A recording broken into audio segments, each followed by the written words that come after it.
येथील महापालिकेच्या कर्मचाऱ्यांकडून सफाई करून घेत शिवसेना शिंदे गटाचे जिल्हाध्यक्ष महेंद्रभाऊ चंडाळे यांनी आपल्या वाढदिवसाची केली सुरुवात। आज दिनांक 25 जुलै रोजी सकाळी 9च्या सुमारास वॉर्ड क्रमांक 12 मध्ये महेंद्रभाऊ चंडाळे यांनी स्वच्छता मोहीम राबवली। गेले अनेक महिने या ठिकाणी या भागातील जनतेने निवडून दिलेले एकही नगरसेवक किंवा सामाजिक संस्था तसेच महापालिकेने स्वच्छतेच्या बाबतीत दुर्लक्ष केले आहे। याच गोष्टी वारंवार महेंद्रभाऊंच्या कानावर येत होत्या।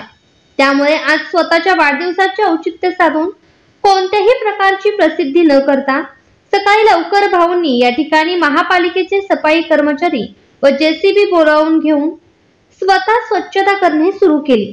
कोणत्याही अवास्तव खर्चाला फाटा देत भाऊंनी आज हे सामाजिक कार्य प्रत्यक्षात करून दाखवी खरोखरच येथील जनतेचा भाऊ असल्याचे दाखवून दिले। यावेळी महेंद्र भाऊंबरोबर त्यांचे सहकारी व कार्यकर्ते उपस्थित होते। प्रभाग क्रमांक 12 हा भाग नेहमीच दुर्लक्षित असतो। तसेच पूर्वीपासून हा प्रभाग पूरपट्टा म्हणून ओळखला जातो। त्यामुळे येथील गटारीमध्ये तसेच नाल्यांमध्ये अडकलेला कचरा साफ केला गेला नाही तर हे नाले उचलून वाहत असतात व ते पाणी नागरिकांच्या घरात शिरते। या कारणांनी विविध रोगराईंना आमंत्रण दिले जाते। नागरिकांचा आरोग्याचा प्रश्न सोडवण्यासाठी महेंद्र भाऊंनी हाती घेतलेला हा उपक्रम खरोखरच कौतुकास्पद आहे। किमान पेविंग ब्लॉक तरी काढायला पाहिजे, करून घेऊ आपण। साहेब इतक्या दिवस झाला आता आम्ही काढतोय, 20 वर्ष झालं, आता 25 वर्ष आम्ही जाऊन आम्हाला काहीच सुविधा नाही। बरोबर, जरा आमची सुविधा व्हावं म्हणून आम्ही सगळ्यांना म्हणतोय। 100% तुमच्या मनासारखं होईल, काही काळजी करू नका, फक्त तुमचा पाठपुरावा महत्त्वाचा। आमदार, नगरसेवक, आयुक्त सगळी येतात फोटो काढायला, सगळी येतात।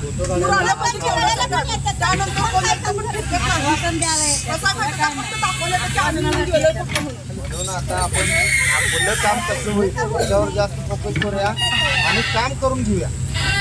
जाऊ दे, आपण दुसऱ्याला नावं ठेवत बसायला नको। आपला पण आळशीपणा लागलाय की आपण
मानसिंग शिंदे बंगल्याच्या मागे पटवर्धन कॉलनी शिवशंभू चौक मध्ये राहतो।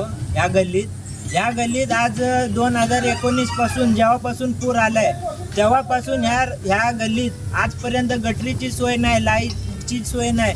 निदान हे संडासाचे जे सार्वजनिक संडासे ते जेसीबीने उकरून त्यात वाटेने पाणी सोडायला लागले।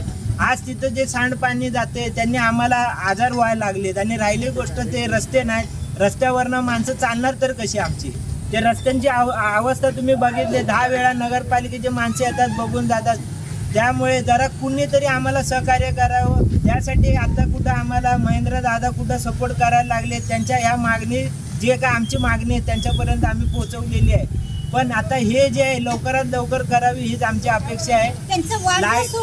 आणि आज त्यांचा खुद्द त्यांचा वाढदिवस असतापैकी ते वाढदिवसाचा प्रोग्राम सोडून त्यांनी आमच्यासाठी हा दिवस महत्त्वाचा इथं वाया घालवलाय त्यांनी आणि आमच्या मदतीला आलेले आहेत। तर जे आमचे रस्ते आहेत, गटारी आहेत किंवा जे लाईटिंगची सोय नाही इथं काय, त्याच्यावर निदान कुणीतरी लक्ष द्यावं आणि हे दादा आमच्याकडनं करून घेत आहेत। आणि एवढी जो जनता आहे जी मला बघत आहे की आम्हाला बघत आहे त्यांनी पण थोडं काय तरी सहकार्य करावं आणि आम्हाला मदत करावी, पुढे यावं। आम्हाला महेंद्र भाऊनीच आतापर्यंत सपोर्ट केलेला आहे। हे 12 नंबर वार्ड आहे, मानसी शिंदेचा बंगला आहे, पण इथं कुणी सुद्धा लक्ष घालत नाहीये। आता भाऊ पूर आल्यापासून भाऊंचं सारखं येणं जाणं इथं आहे, त्यांनी सगळे इथं म्हणजे जे आमच्या गल्लीत काम आहेत महेंद्र भाऊच करायला लागल्यात। इथं पाईप सुद्धा नव्हती गटारीची, महेंद्र भाऊ स्वतःच्या पैशाने आणून घातलेले आहेत। त्यांचा वाढदिवस आज असून त्यांचा वेळ वाया घालवून आमच्यासाठी, आमच्या गल्लीच्यासाठी येऊन तिने काम करायला लागलेले आहेत। महेंद्र भाऊ शिवाय इथं कोण फिरकणं झालंय, कोण येणं झालंय, कोण काम पण करणं झालं या। एवढी आमच्या इथे एवढी घाण आहे, एवढी ढास आहेत, एवढी साप आहेत, पण इथं कोण करायला तयार नाहीये। पण भाऊ शिवाय आमची गटार नाही झाली तर बांधीव गटार नाही झाली तर मी तर आंदोलन रस्ता रोका आंदोलन करणार आहे।